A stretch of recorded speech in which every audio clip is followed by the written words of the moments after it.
आमदार संजय गायकवाड यांचा वादग्रस्त व्हिडिओ समोर आलेला आहे।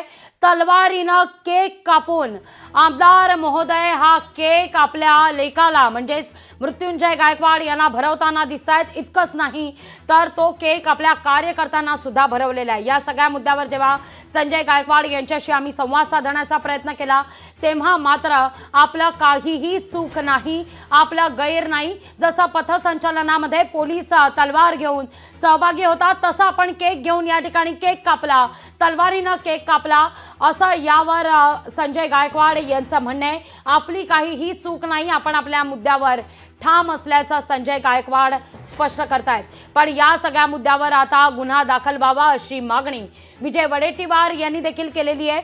बुलढाण्याचे विद्यमान आमदार आहेत संजय गायकवाड आणि त्यांनी या सगळ्यावर आता प्रतिक्रिया देखील दिलेली आहे। आमदार संजय गायकवाड यांचा हा वादग्रस्त व्हिडिओ या सगळ्याविषयी प्रतिक्रिया घेण्याकरता विद्याताई चव्हाण आपल्यासोबत जोडल्या गेलेल्या आहेत। विद्याताई, काय प्रतिक्रिया या सगळ्या मुद्द्यावर? अहो, हा संजय गायकवाड केक कापतो तलवारीने आणि तलवारीने प्रत्येक कार्यकर्त्याला, काय महिला कार्यकर्त्या पण त्या केक खातायत, त्या तलवारीने खातायत, हे अतिशय निषेधार्ह आणि हे चीड आणणार आहे। हा प्रश्न आम्हाला विचारण्यापेक्षा गृहमंत्री फडणवीस यांना विचारा की हा गुन्हा आहे की नाही। कारण हा संजय गायकवाड जिथे कॉन्स्टिट्युएन्सी मध्ये निवडून येतात तिकडे पण त्याचे गुन्हेगारी प्रवृत्तीचा आमदार म्हणूनच ओळखला जातो, त्याला घाबरतात लोक। आणि जर कोयता गँग आणि अशा गँग तयार झाल्या तर हे आमदार जर तलवारीने केक कापत असतील आणि तलवारीने केक भरवत असतील तर हे चाकू सुरे नंतर काय ते कोयते गँगचे सरदारच झाले।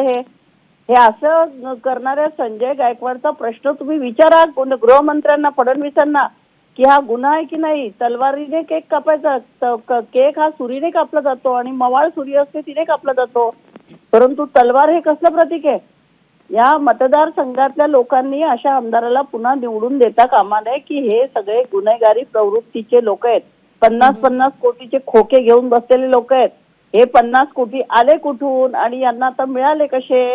हे लोकांच्या खिशातले टॅक्स पेअरचे पैसे आहेत, हे भ्रष्टाचाराच्या मार्गाने यांना आलेले आहेत। आणि या भ्रष्टाचाराचा माज आहे हा की हे तलवारीने केक कापतायत आणि तलवारीने कार्यकर्त्यांना भरवतायत आणि त्या महिला कार्यकर्त्याही निर्लज्ज आहेत, त्यांनाही वाटत नाही की आपण अशा प्रकारे तलवारीने केक खाऊ नये, विरोध करावा, पण कोणी विरोध करत नाही। पण फडणवीसांची जबाबदारी आहे, नाही तर त्यांनी गृहमंत्री पदाचा ताबडतोब राजीनामा द्यावा। एकीकडे निलेश राणे काय बोलतोय नितेश राणे आणि एकीकडे हे केक भरवणं म्हणजे हा महाराष्ट्रामध्ये गुंडगिरीचा कळस झालेला आहे।